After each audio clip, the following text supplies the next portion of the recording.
wanted to let you know we're in the midst of talking with finance actually to just double check that these automated reports suffice for them. Because what usually would happen is there's a standard template for cost recovery that the office administrator would send to units@dillon.ca. So that we're trying to make this more efficient and streamlined. We just need to get their feedback on it right now. So actually, I'll just do a quick overview of the smartphone app and then open it up if you have any questions here. So the smartphone app is pretty much a more condensed version of the web browser. So it'll come up with the groups on the side here.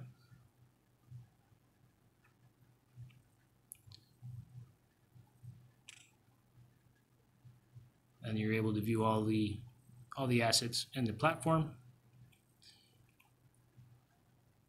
So one of the reasons there's a barcode generator on the web platform is the idea is to have all the equipment barcoded. So when staff are in their field room or storage room, they're able to easily get up pieces of equipment by scanning.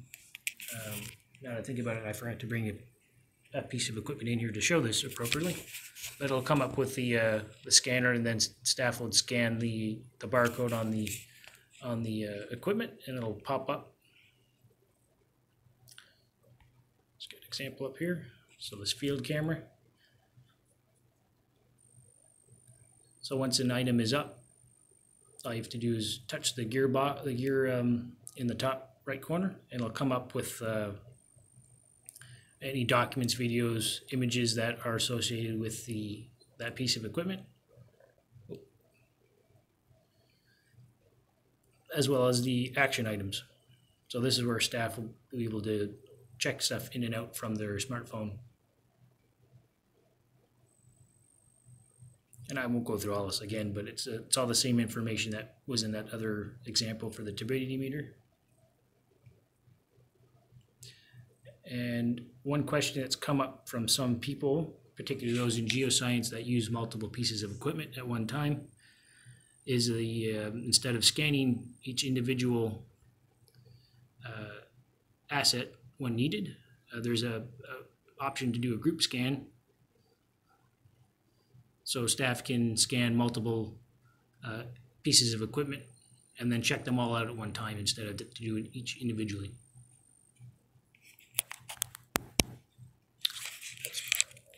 Pretty much an overview of the app and the web browser.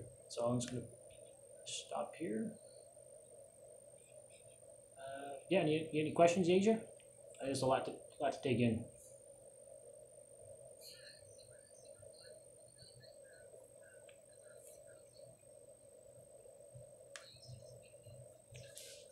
Yeah, and that can. I don't know if do you guys.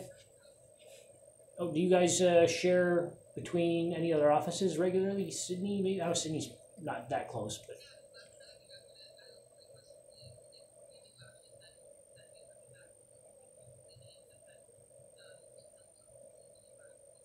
Oh, okay, yeah. So yeah, that's one of the main goals of this as well is to, each office really. There is a standard template, but each office has been doing its own thing a little bit, and then you get the odd staff that comes in and grabs something, doesn't tell anybody.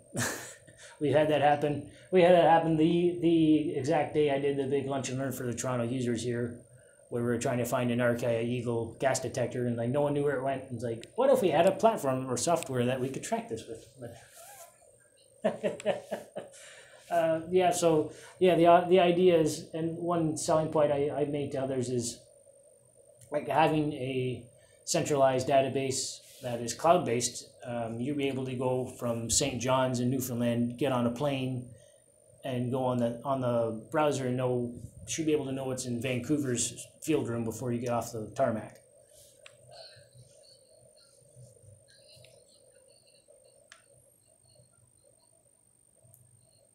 Oh yeah, no, absolutely. There's like I said, I'm just kind of scratching the surface here. It's hard to do a really in-depth overview of it because there's a whole lot to. I know the first couple of these little overviews or lunch and learns, I got really carried away and tried to go into everything. But yeah, exactly. So actually, I'm in the midst of where's it here? Support. So in instructions, I've been recording little short snippets of videos to help users, particularly those that would be considered company admins, because there's a lot more to know from the back end side of things. But yeah, you're able to filter stuff quite easily. So you can do it by asset category. So that's based on the series. So optics, health and safety, that kind of stuff. You can do by office.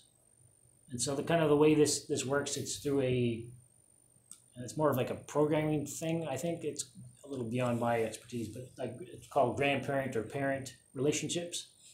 So the office is the grandparent, and then the room is the parent, and then the equipment are tied to each of these. So that's why you can filter these by office, and then you'll come up with the list of equipment that is assigned to that particular office. And then you can even filter it by employee. Yep, exactly.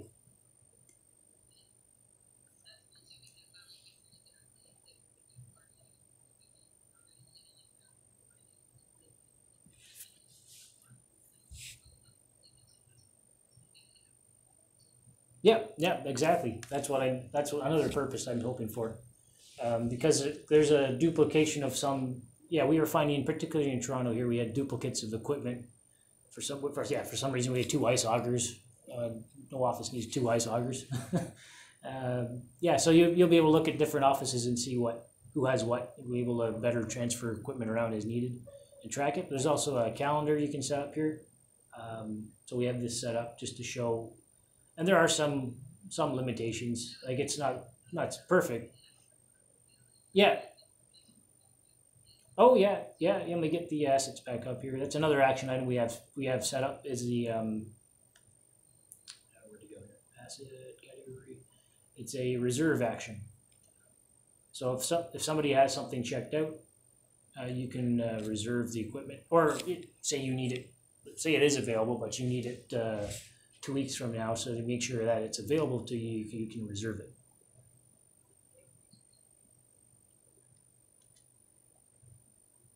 Yeah. So yeah, and again, reporting, like there's I just went over a couple reports, but there's options.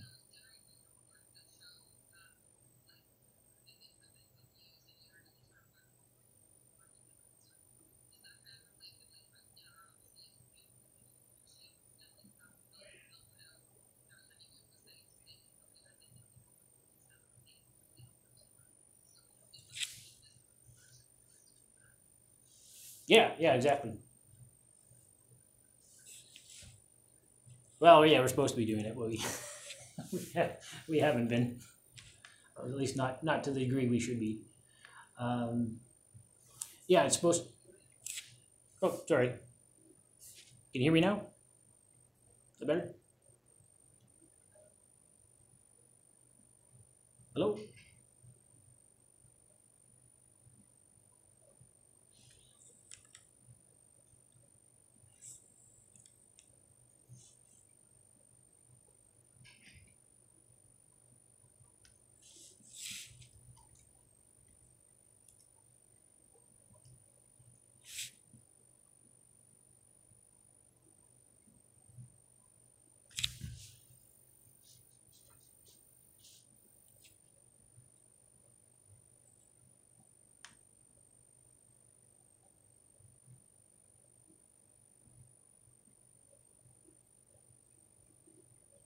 Hmm. Weird.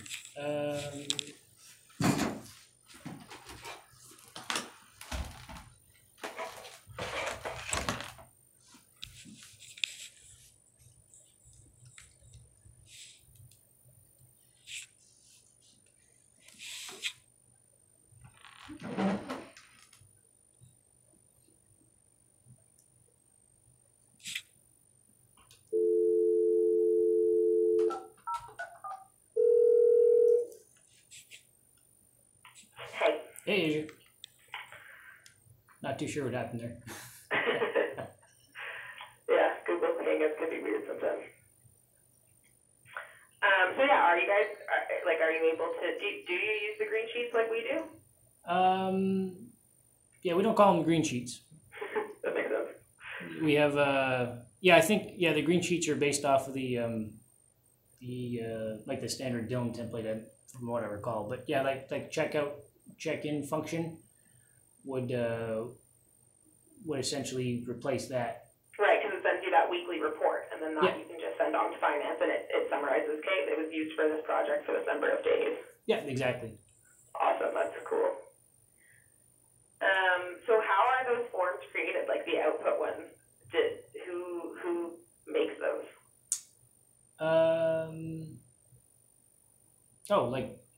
It's Like you said, like you were able to create new ones if need be, but who is it? Like is it IT that does that, or is it? right now it's just been myself that made them. And okay. Yeah, so they're like I'll open one here. So it's weekly customer recovery assets. Are they reasonably easy to create?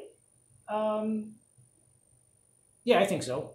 I've obviously a little more experience on it right now, but like I said, you're able to duplicate them, so like you could take this Toronto one, make a new one, so you don't accidentally overwrite it, and then tweak it as needed.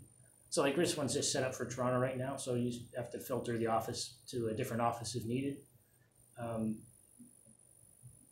it's all done within the it's all within the application there. Yeah, all within the platform, and like it's set up to send it out as a PDF right now, but that can be changed. Like there's the amount of stuff you can customize and tweak as needed is pretty impressive in it. Yeah. And then like the support, they have their own support team or portal, so you're able to contact them and they get back pretty quick. Oh, they do? Oh, that's great. Yeah, so it's I don't know. Like I said, just scratching the surface. Like everybody I've shown this to is pretty impressed of what it can do. But so I guess my next step, like I've done with others. That's the user configuration here. So I'll add you as a user, and I usually just add people as regular users to start with. And then if you're gonna take this on as a champion or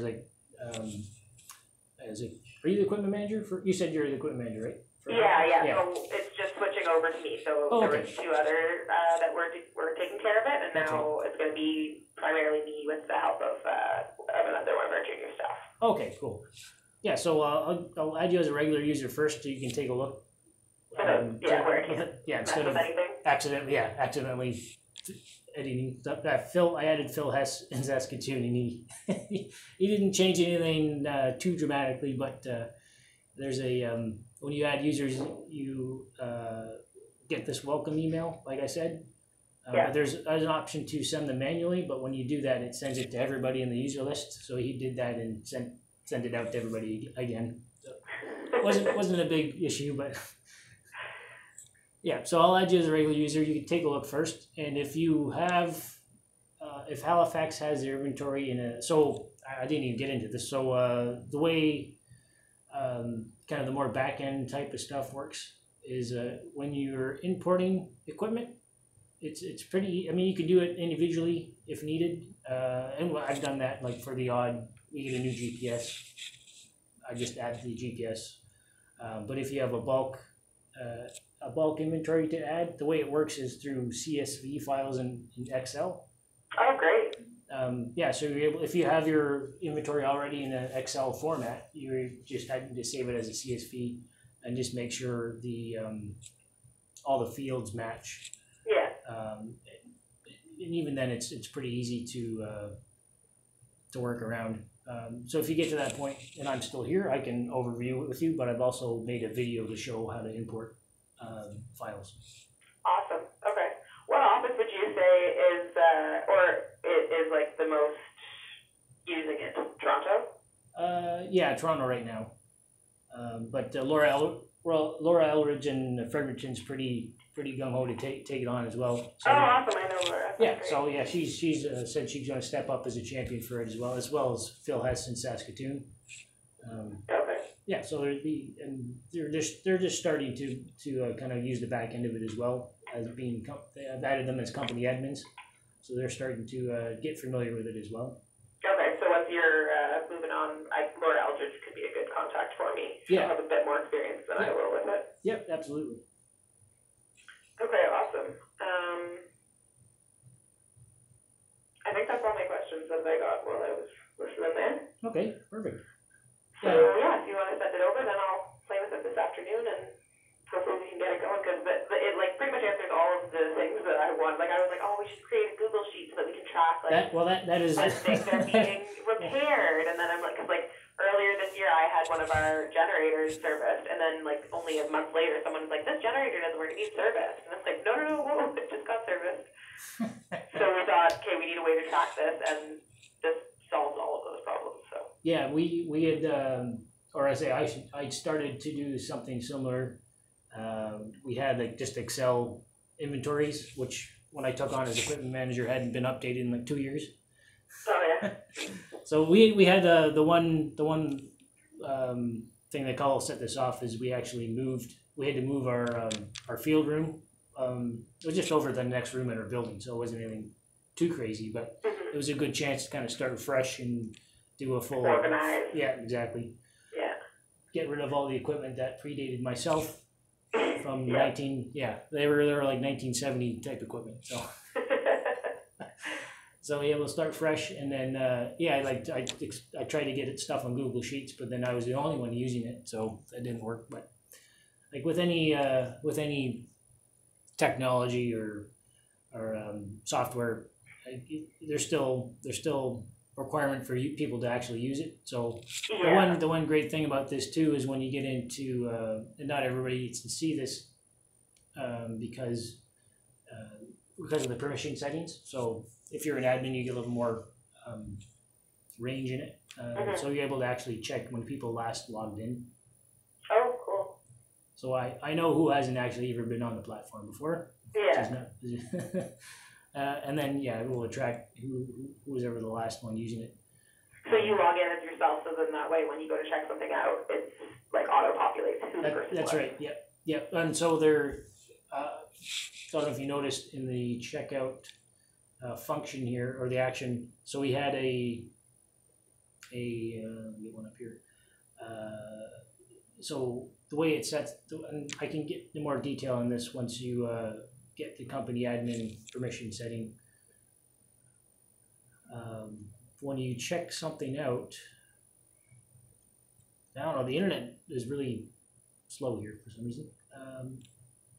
It automatically logs an email of the person that's checking it out, but it also asks for on loan with. So we set this up, and I got asked this from Jordan Wilson, like, why do you have this? This is set up just in case somebody's checking out equipment on behalf of somebody else. Maybe it's interim staff, or maybe it's reception. So that way you know who it's actually. Who actually has it? Oh, that's good. So if we have like a summer student on or something, and I'm checking it out for him, I can send it on to him. Exactly. Great. Yeah, and then there's we have this employee group, so it has all the employees in Dillon in it right now. Once this kind of gets more greenlit for daily operations, we did talk with Asset Panda, and this how does it work now? I think it gets linked with, I think it's Active Directory, so it automatically updates the employee list without us having to manually do it. Oh, cool. So when we start using this, do I need to add each of our users in, or will they already be in there? You'll need to add the users, but the employee group list should automatically update. Right. Yeah, because not everybody in Dillon's going to be using it, so we kind of want to restrict the users. Yeah, that makes sense. We pay per asset, though, not per user? We pay the subscription fee is for the assets, so 500 assets, and then we have unlimited users, unlimited documents, unlimited, what else is unlimited? Pretty much everything else is unlimited. And you were saying the materials doesn't count towards... That's right, yep, so we can add as many materials on here as we need. That's great. I think I have all the offices on here as of right now, so you won't have to add any of those back on. but yeah, kits for the field and materials, and then these are just the groupings I came up with. So there's this is the configuration tab here. So when you're a company admin, you get the little more privilege with working on the back end of stuff. So you can actually add a new group as needed. I think I had one for components for assets, and then I realized it wasn't really working out for what I needed. So we added a field in the actual assets. Oh, okay. I'll just show you this actually now while you're on the phone here. So this is kind of what the back end of it looks like. Come on. I think my laptop's about to die here, so let's do this quickly here. Yeah. Yeah, so when you're looking at an asset, these are all the fields or attributes assigned to each of them. Okay.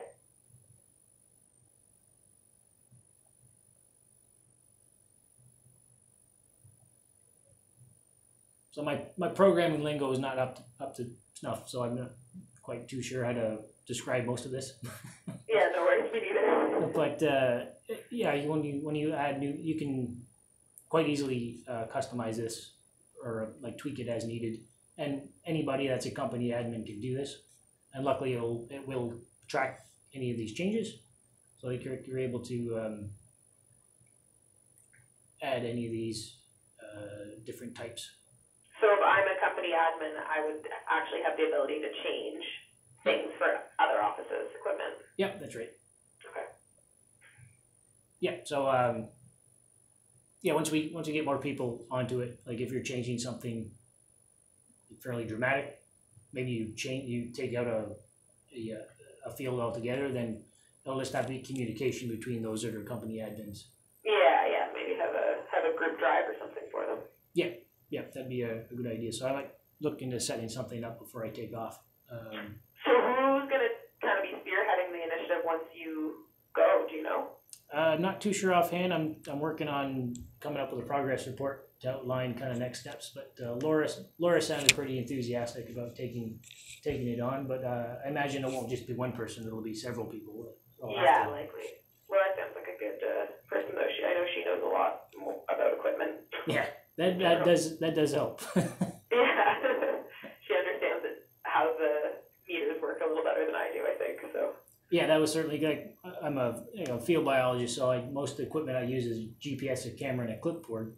Right. So what is all this? Yeah, diving into all the other stuff, and it was a little over my head. Yeah, I think it's great too how you can attach documents. Like we could attach the field procedure to the low flow gear, and we could attach, the manuals into there, which I think would be beneficial to have in the field. Yeah, absolutely. Yeah, from when I was first developing the business case, I definitely got input from Jeff Allaby and some others, and that's one thing he mentioned, having the MSDS sheets, the protocols, manuals. Digitally as a cloud-based thing would be a lot more beneficial than having a hard copy that gets wet or damp or lost. And yeah, so all right, I'll get back to my desk and add you as a user, and then you can take a look through, and we'll go from there. Okay, great. Thanks so much, Right. Jonathan. No problem. Thank you. Talk to you again soon. Right, thanks, Asia. Bye. Bye.